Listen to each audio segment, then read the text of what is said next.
Good morning. I'd like to call this meeting to order. Do we need to do a roll call? No, we're good. It's just yourself and Ms. Virgo is here, so we've got a Okay. forum. Okay. Oh, and I'll go ahead and around the room as well. First, we have the director, Aaron Mason. We have Brian Gash, assistant director, Susan Ray, chief of technology, Brian Gash. It's okay. Myself, Teresa Johnson. We also have a guest here, Mr. Mason. Mr. Donald Mason is here. Yeah. Lori, Donald Mason is related to me. Oh, okay. Actually, his dad is here. It's my father. Well, fun for Father's Day. That's a great Yeah. place to be. Yes. Thank you for that. All right. So, Brian, I will let you lead since I know that you have the agenda and kind of the things that you want to cover. So go ahead. Okay, do we need to do So the, do you approve the minutes first? yeah, I was gonna say, Well, let's approve the agenda first. yeah. I move to approve the agenda. And I will second.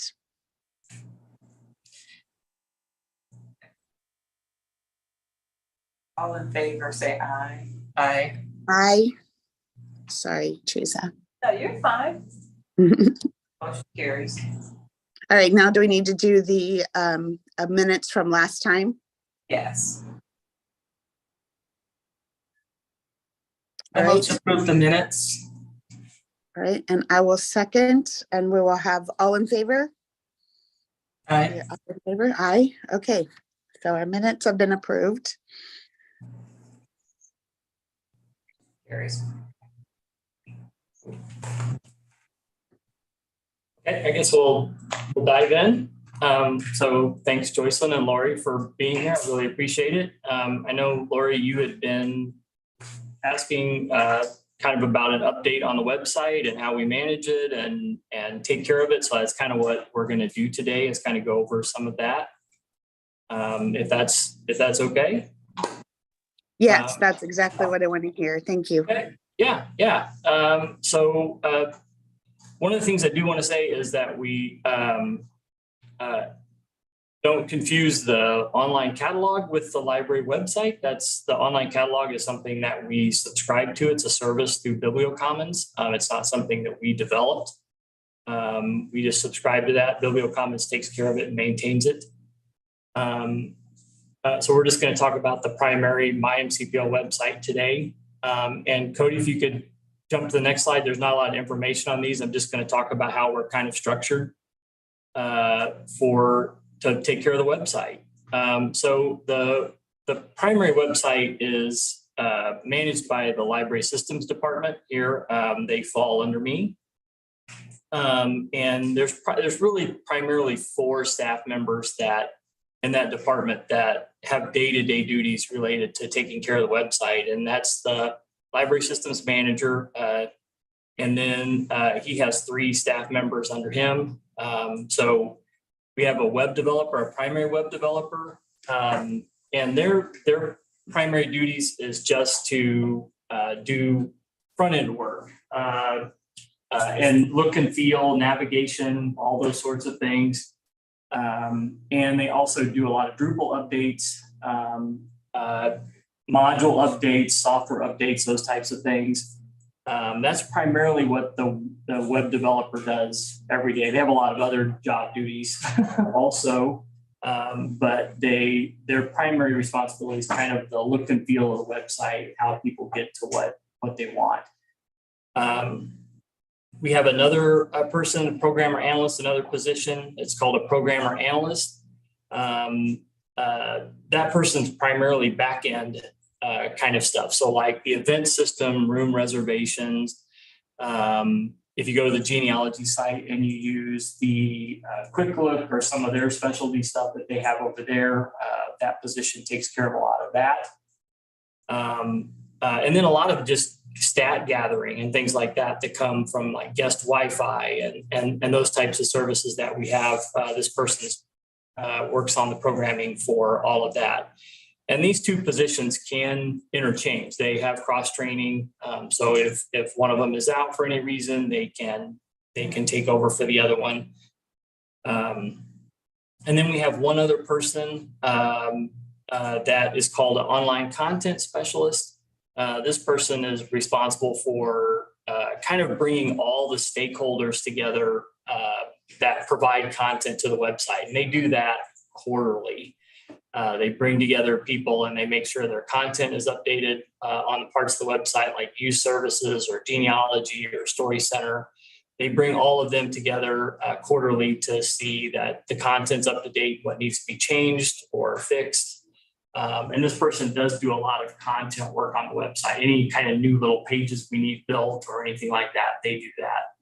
They do Okay, that. can I ask a question about that? Yeah, So yeah. do they have like a form? So like, let's say the community development department needs to update. Do they fill something out that says, hey, we need this content added? Or how does that process work? And then is he meeting with like what, when you say he's meeting with people, who, like what departments is he meeting with specifically? It's a lot of different departments. So we have like youth services, we have community programming, we have information reader services, we have genealogy, story center, Square One, the culinary center now, collection development. There's just a lot of people that position meets with, and he meets with them separately. And they do it on a quarterly basis to make sure that their content's all up to date on their parts of the website. And then what was the other part of your question?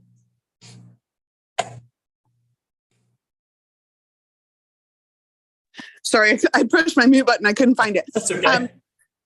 So the other thing is, so like what happens, like you're saying that he's meeting with them quarterly and sometimes a change needs to be made quarterly. Do they just email him? Do we have a form they fill out? Something like that. They normally just have kind of a working to-do list that they work off of. And if there's something that needs to be updated on the fly, they just drop him an email and let him know, and he makes the change. Okay. That happens. All right. That happens a lot.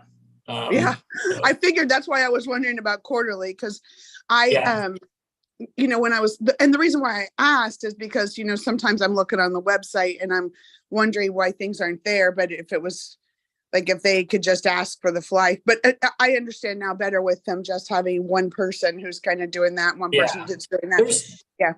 There's a lot of people that contribute to the site. I don't want to say it's just him that's doing all the work. There's a marketing department that puts, special events, stuff up on the website. So there's a lot of people that do contribute. But this person gets a lot of those groups together that don't have access to the website that needs their content updated. That's kind of what he does. But there are other people that can make changes to the site. I see. Okay, that really helps me understand. Thank you. Yeah, no problem. And that's primarily what we have for staffing here. And like I said, we have other people that can do minor things to the site. We have the marketing department. We have other folks that can do things to the site. But those are kind of the three people that are responsible for the day-to-day side of the website. So any other questions around staffing or anything? Okay. Cody, I think we can. Yeah, go ahead. Go ahead, Lori. I don't have any other questions for that. Okay. Thank you. So the other thing that we bring it up just in casual conversation, but we don't ever really talk about it, is we don't actually host our website here. It is hosted by a company called Interpersonal Frequency. They are the company that is responsible. They designed and built our current website for us about 5 years ago now, a little over 5 years ago.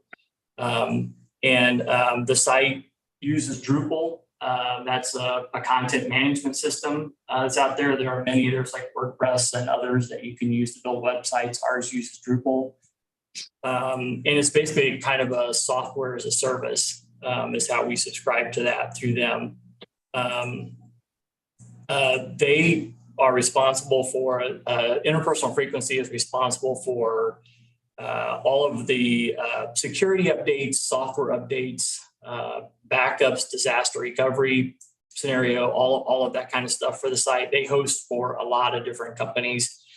They are kind of a unique company. They do a lot of public service and local government sites.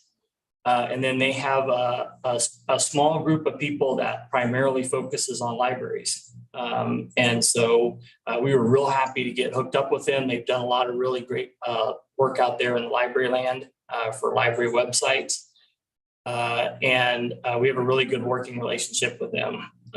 And so they do all the updates, all the security fixes, all those things for us. We don't have to take care of that. We know what's going on, obviously, because those are all scheduled and we have to approve those.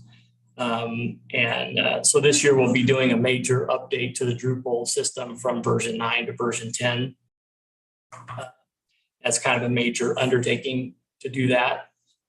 So the other thing that we have with interpersonal frequency is we have a kind of a support and maintenance contract with them also, and it gives us a set number of hours every month to ask for help with the pay. If we're making a change to the site or we've got a big project we want to work on, we can ask for help, and they have developers that can help us actually do that work or just do the work for us if we need to. Like if we're just like, we just don't have time, but we need to get this done. Culinary Center was a good example of that. We kind of went through some designs with them on how the navigation was going to lay out at the top of the page, and then they did the work and got it up there for us because we had kind of a very defined time frame for getting that done. So they did the work for us. So that's another really great asset, is to have them do that. They know our site forwards and backwards. And if we ever have staff that should leave for some reason, we can call them and they know our site completely, and we can get help. And so, like I said, we have a really, really great working relationship with them, and they've been phenomenal to work with. So we're happy to have them as the people hosting our website. So, and we've had very good uptime with them. We've never had any outages or any attacks or anything like that, knock on wood. But they seem to have all their ducks in a row, and their CEO is very passionate about doing local government and library work and keeping that stuff up to date. So we're pretty happy to be with them. So any questions about that? So we do host a few things here locally, just sub sites and pages and things like that. But the bulk of the website and all of its functionality is out hosted by someone else. No, I appreciate you explaining that also. That's very helpful. Thank you. Yeah. And we have access to the data. If we need the data, we have access to the servers and all the Drupal content system. If we need to pull the data out and get it for ourselves, we can absolutely do that. That's all part of the contract, is we own the data. I like to make that really clear. It's the same with any of our other hosted services. We have the right to get access to our data. So I had a quick comment.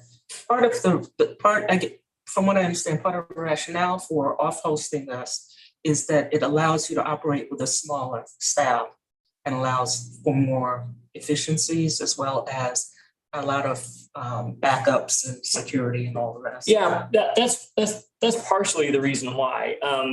And we can talk about that, kind of our whole structure for our technology. And that is part of the reason why, as it's hosted over here, other things are hosted in other places, and it keeps us from being attacked in one place and everything being down all at the same time. Yes, that's a really good reason.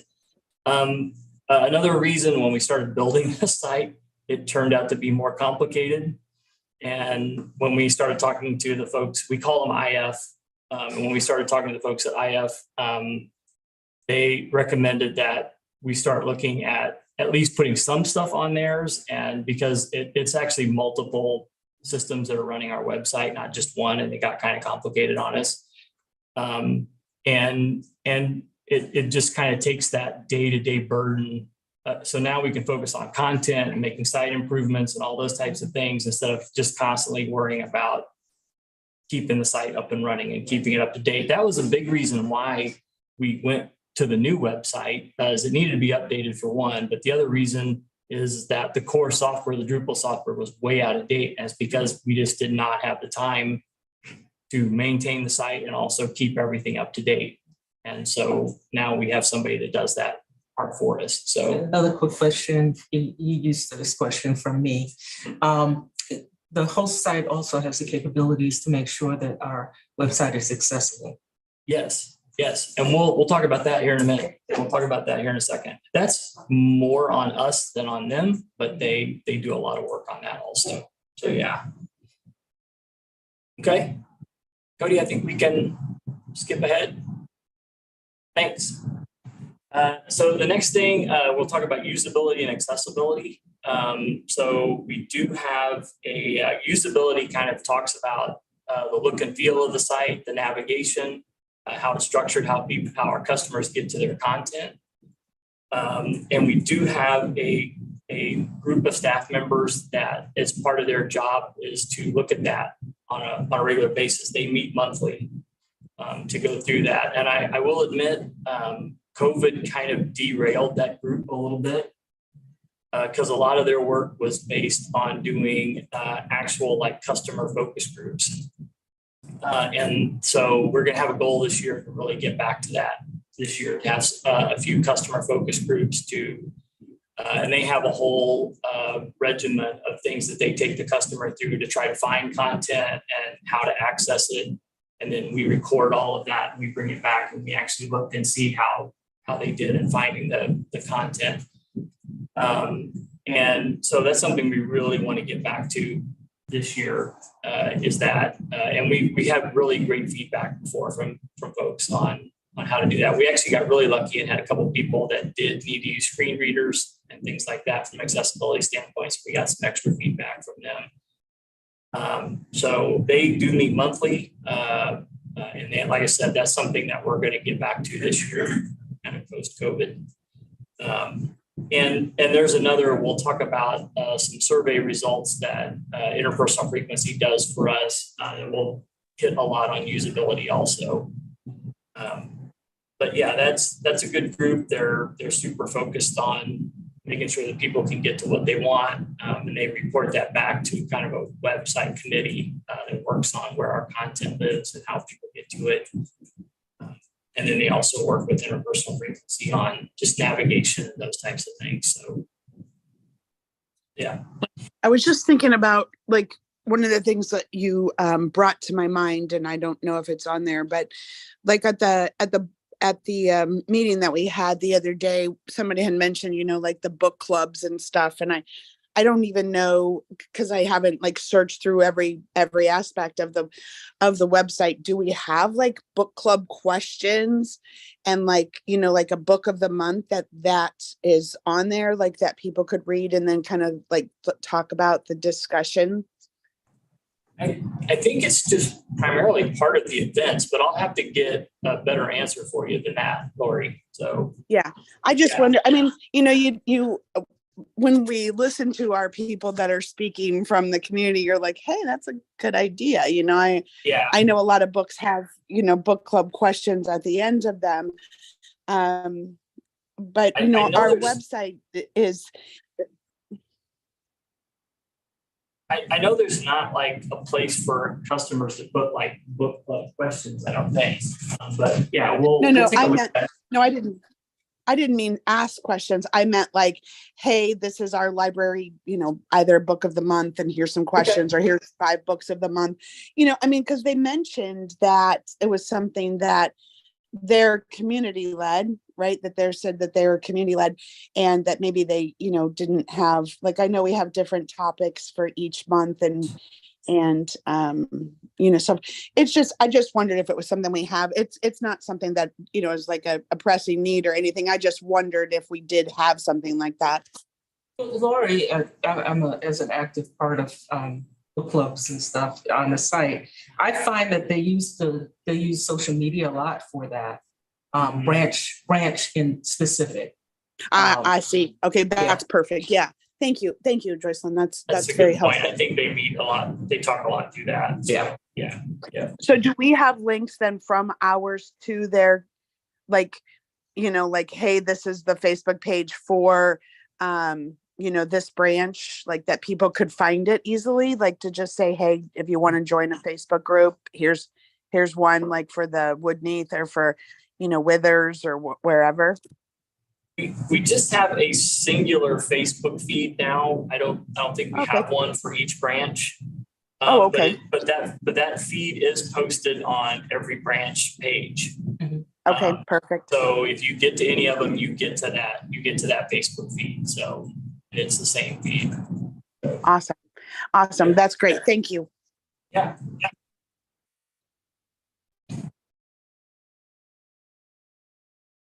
Okay. Cody, I think we can skip ahead. Yeah. So accessibility. See, we're moving right along here. So one of the things that pertains to accessibility is there's a international standard out there for website accessibility. It's called WCAG. That's why it's shorthand. It's web content accessibility guidelines. We follow that standard. Our site does conform to that standard. It's like version 2 or 2.1 or something now. There's a version 2, 2, and 3 coming out.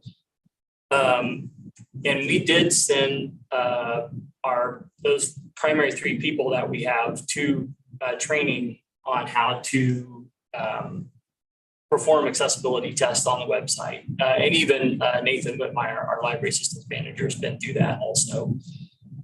So they meet twice a year to review kind of our guidelines, our standards. That's something that we need to do again.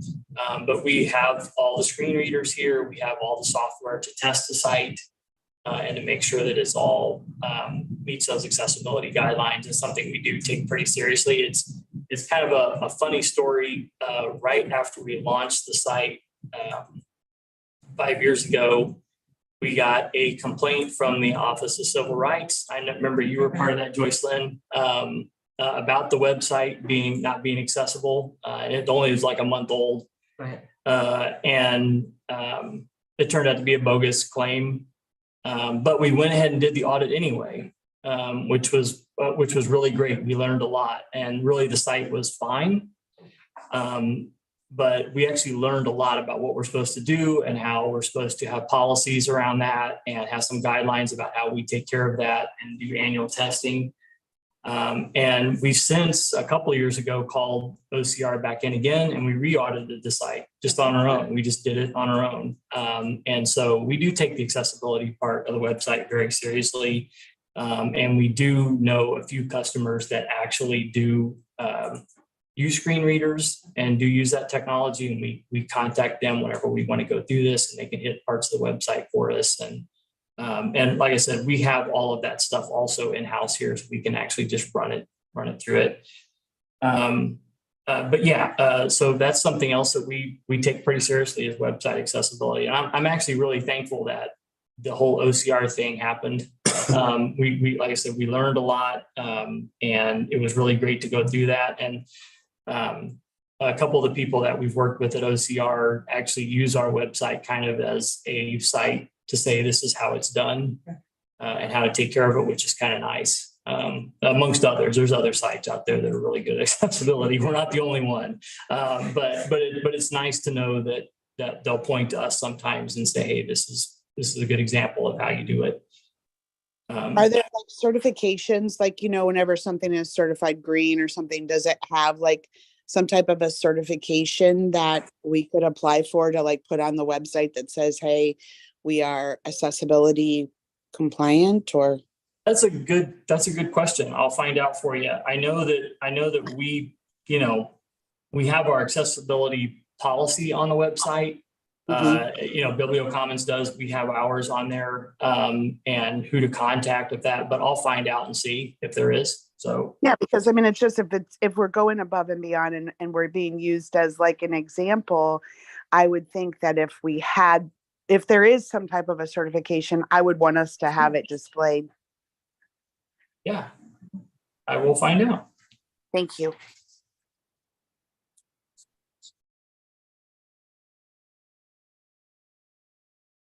It's a great question.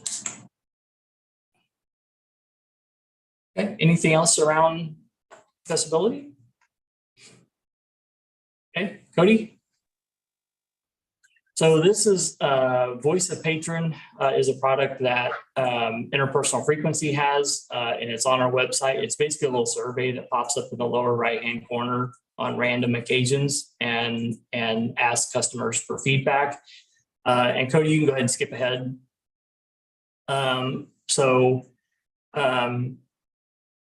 We do this twice a year with them. They collect all these results from the customers' feedback, and then they put it all together into a presentation for us. And this is just a few slides that I pulled from that to go through. So this is, you can see this is a 6-month period. We had 2,100 responses, which is pretty good. We normally get closer to 3,000. But 2,100 is still pretty good. It's a question I always ask them is like, how do we do compared to other library systems and other people? And actually it's really pretty, it's pretty high. Right now we focused on the core library site, the genealogy center, and the event system for most of the feedback. We'll flip that a little bit to culinary center and some of the other new stuff as we go forward so that we can see how that part of the site is doing. Go ahead, Cody. So this is a little bit smaller on screen than it is when I was working on it. Okay, so frequency of visit. So people can say how often do they feel like they visit the website. You can see here that I think it's about 43% are daily or weekly. Wow. Which is pretty high. Just pretty high. 65% is monthly or better. So that's really good. That's really high. And then we have quarterly, annually, and first time folks. And first time is actually fairly high at 20%. But we have a lot of daily, weekly folks that come to the website. So yep, go ahead, Cody. So this is an interesting one, and I will try to have like one that goes back maybe a little bit further the next time we look at some stats from the website. But you can see over the last few months, it's trending to more mobile devices. And that's how we were trending before COVID, is we were trending to more and more mobile. And during COVID, we trended back to desktop because people were at home using laptops and desktops more than they were their phones and other devices. And now it's flipping back to mobile again. So I think that's pretty interesting. And it's a pretty big, just for a few months, it's a pretty big flip. It's about a 15% swing to mobile. So something we pay attention to. It's not, it doesn't seem like a shock to me. It's going to mobile, but it's just interesting how it was going mobile and then it went to desktop and then now it's coming back again. Brian, I have a question. Yeah. So the 2,100 responses, are those unique responses, or are some of those, because since this is for January, February, March, and April, are some of those the same people taking it over and over? They could take it over and over. Yeah. Okay. Yeah. So it doesn't track like unique, like, hey, this person has done this before. No, we're not tracking who they are or anything like that. So, Okay. So yeah. So I think we can go ahead, Cody. So this is kind of like a look at like success and satisfaction on the website. It's kind of how people. There's a question about, did you find what you're looking for? That's kind of what this is what this is telling us.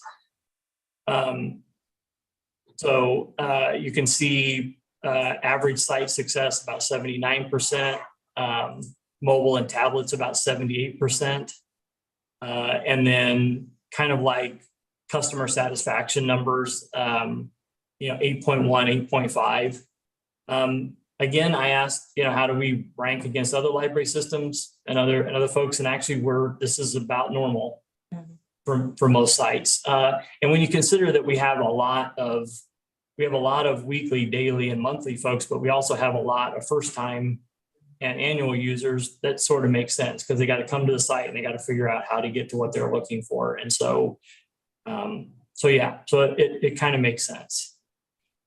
But yeah, that's still very high, and even interpersonal frequency will say those are very, very good numbers. Yeah,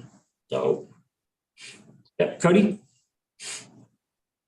So this is kind of a different look at it kind of over the months, and you can see it's trending upwards for site satisfaction and site performance and success, which is great to see. So it's just kind of coming back, which is really nice. We have made a few changes to the navigation and a few other things to kind of help with that. And so we'll look at some other things that we're going to have to look at. But yeah, it's definitely trending up over the quarter. So I'm happy to see that. Go ahead, Cody. This is a good one. So this is kind of purpose of visit. So you can see the big one is it's called Browse Branch. That's actually people looking for physical books. And then we've got a bunch of ties. We've got services, research, and events. And all kind of the same. And then we have Browse Digital, so people looking for digital materials. Then we have kind of everything else, kind of location, help, contact, employment, and everything else. So, Question, where would our meeting room services fall? Would that be under services or location? it'd be under services, yeah. It would be under services. Yep. Yeah, anybody looking for questions about hotspots, meeting rooms, any of that kind of stuff all fall under services on the website. Yeah. What that tells me is that services are a core part of what people turn to libraries Yeah, for, yeah. as opposed to just rating. They're looking Yeah. for Yep. or help with something. Especially now, we have meeting rooms and we have Yeah. collab spaces and we have hotspots they can check out and all that kind of stuff. So, yeah, passports, Passports. notary. Passport. Yeah, Yeah, I've got to make an appointment. there's a lot of things. There's a lot of things in services now. So yeah, So- absolutely. That was going to be my question. So services such as checking out devices like the hotspots or the laptops and stuff that deal with us, that would still fall under services as well? Yeah, it would. Okay. And those services are listed at the bottom of the pages, which make it real convenient. You don't have to scroll and find it. There's a whole column for services that Yeah, make it easy to access. yeah, yep. Okay. So go ahead, Cody. So this last one, again, pretty small. Looks much bigger when you're putting it together on a PC screen. This is like a Gartner Magic Quadrant kind of thing where things fall out based on the satisfaction. So actually, we're in really great shape. Most of the major things are, if you're in the upper right-hand corner, that means it's pretty successful. If it's in the lower left corner, that means it's something you should look at or maybe work on. And the big thing that's down there is research. Oh. And we've got some ideas about that one that we've been talking with interpersonal frequency about. And it's primarily due to the fact that we have a whole bunch of search boxes on the page, and we're not for sure if people really know how to get started. Or even how to do a search or Yeah, Google search yeah. or So how to narrow. yeah. So yeah, we've got some work to do there. The other thing might be too, just with part of, because I do a lot of research on there because grant writing stuff, it's wonderful that we have all our databases, but it's very difficult to search multiple at a time. Yeah, we have a service called EBSCO EDS, and it works okay. I don't think that's the start your research box, and that's the third search box down. And technically, our primary search box is supposed to do that. Like if you do the search there and you go to research, but unfortunately, it doesn't do all of the research databases. It only does EBSCO ones and a few other ones. It doesn't do ProQuest and it doesn't do the other ones. So then you have to go back and start your search over and try to figure out which database you're supposed to use. That's always been a little bit of the frustration factor with the research databases. It's a difficult one for libraries to tackle, and especially for ours, considering how many we actually have. Yeah. So yeah. By the way, I think it's wonderful that we have them. Yeah, and we Very try cool. to tag all those. Those are all tagged in the Drupal content system. So if people just are trying to search for something general, it'll bring the research database up, and then of course, they got to recreate their search in there. But at least they can see, hey, this is a resource I can use to actually go find something. But there's only so many ways that we can think to tag something. So yeah, the research is always kind of a struggle. The research databases are always a little bit of a struggle.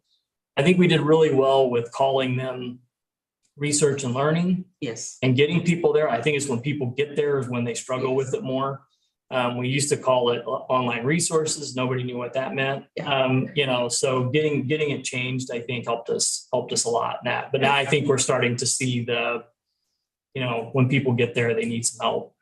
I think it's important with youth with our students having to do research. Mhm. It's very helpful to avoid them like doing a Google search.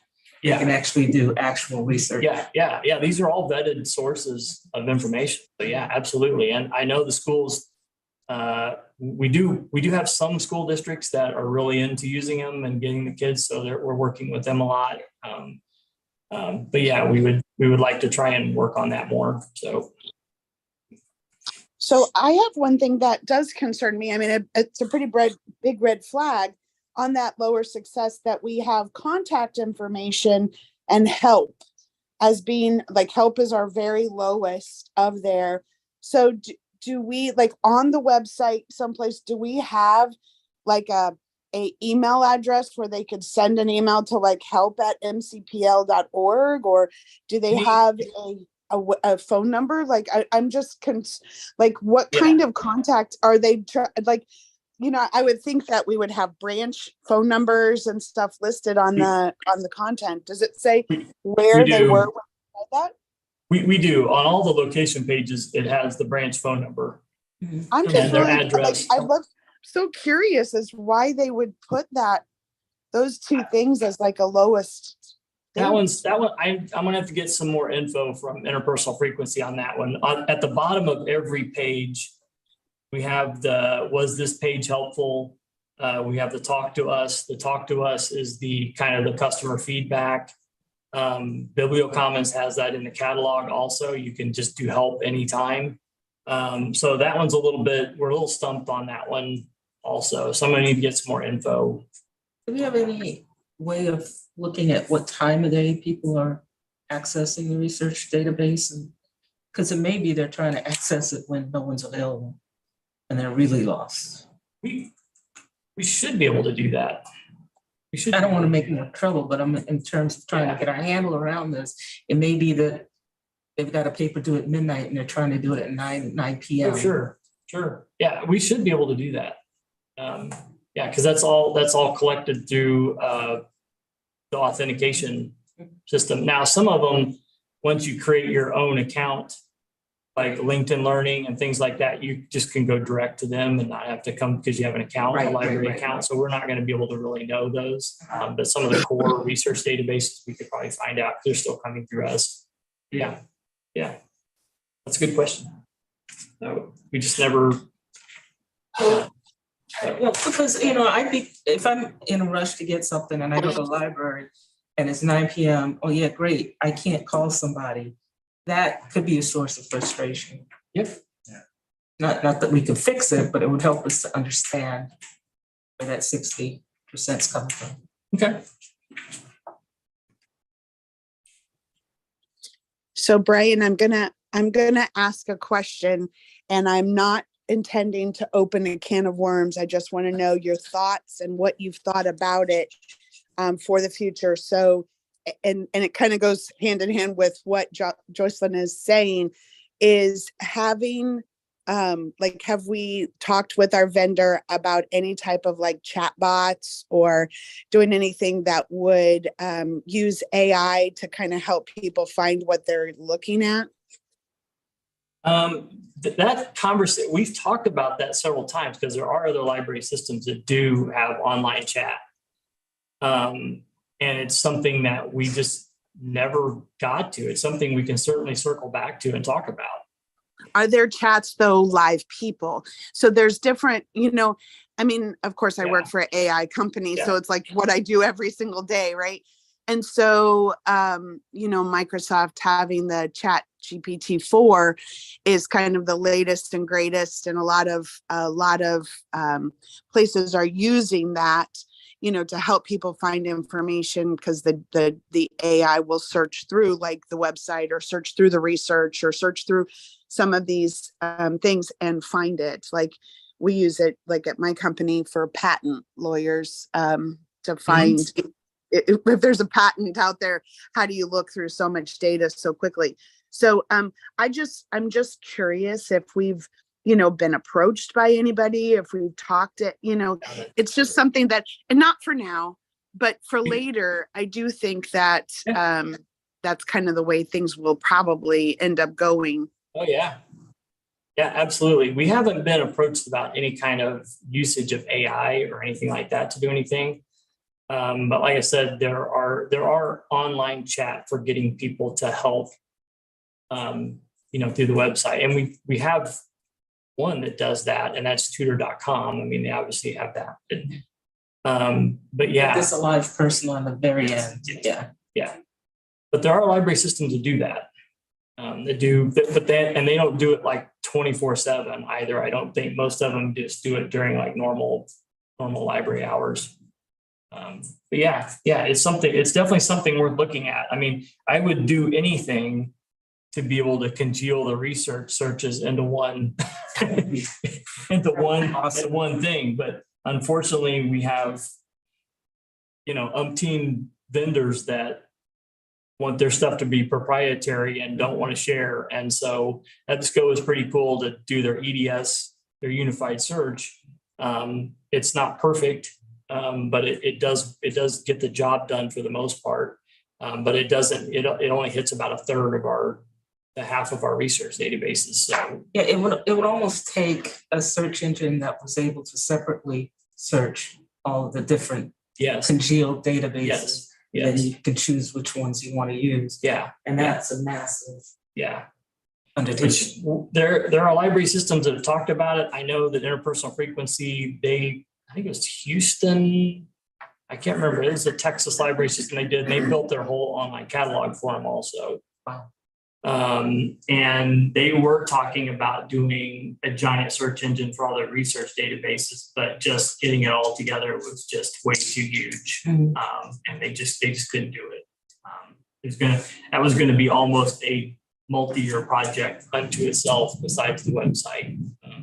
This is just an idea, but I'm wondering, is there a way, or I guess the question is, are the databases targeted in different areas? Like information, like if I'm looking for health information, this database would be good. If you're looking for architectural research, this would be good. So that we can steer them at the beginning to the databases. We do have subject guides kind of up there now, and that's sort of I'm what we're wondering trying if people to are do. using that. Yeah, that's what we're trying to do. Like we have like arts and culture, automotive, biographies. So we definitely try to do that. Yeah, absolutely. and whether or not people are using it is Yes. Yeah. Okay. Any other Brian, questions around that? Yeah, go ahead. Brian, I just wanted to say thank you for putting this together to help me see the bigger picture. I know that it was, it's just nice to have. And I think for our board, it really will help. I don't know, because the technology is such a vital part of any library system and kind of what we're doing. And I think it's just a key component. And I'm just so grateful for the work that your team and the group that is working on our website, working with our vendors. And I'm just grateful. Thank you for putting this together. And tomorrow night for the meeting, I think I would like you, Cody, if you could go back a couple slides. I think I may want you to share.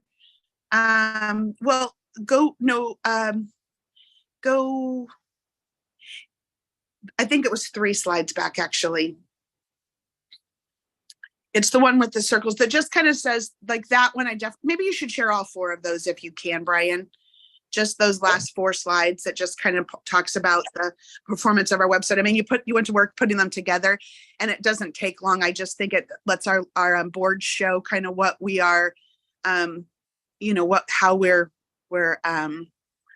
like our presence. So if you wouldn't mind sharing those 4 slides again tomorrow. Okay. I think those are, Yeah. this one, I think just from a discussion perspective, I think maybe we should not put this one in just because I know everybody's going to ask the same questions again that we asked, hey, why is this? Yeah, that's fine. Because I think we don't know the answers enough to that. And so unless you just want to say, hey, I'm putting these answers together. Just out of the respect. Fine. I think just focusing on the usage of the site would be good. So I appreciate that. fine. Yeah. Okay. Yeah, no problem. That's easy. So Good information. Yeah, and then go ahead. One more, Cody. Thank you. And I'm very lucky to have the staff that I have.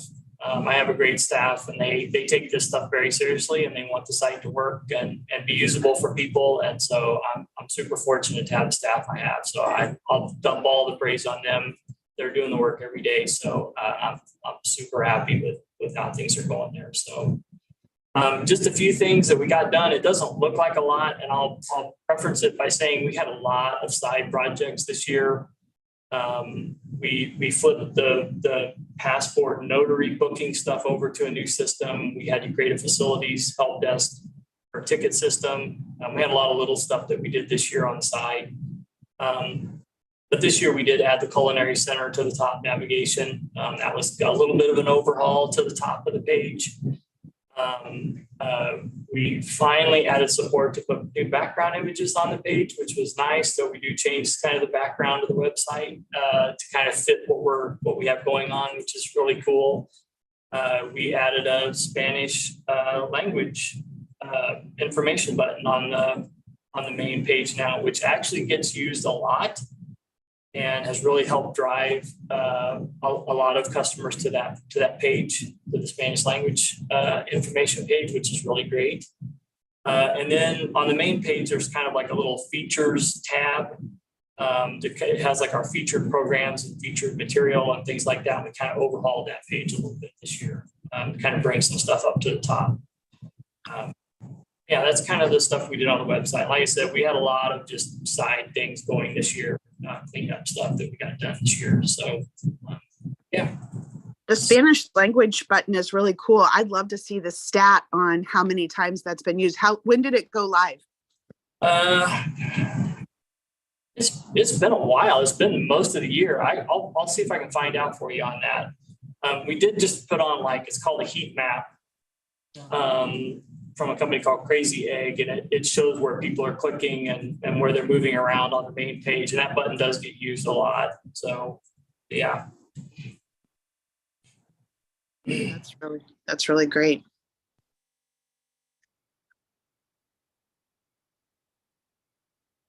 I think that's all I have. So. All right. Well, do we have any visitor comments?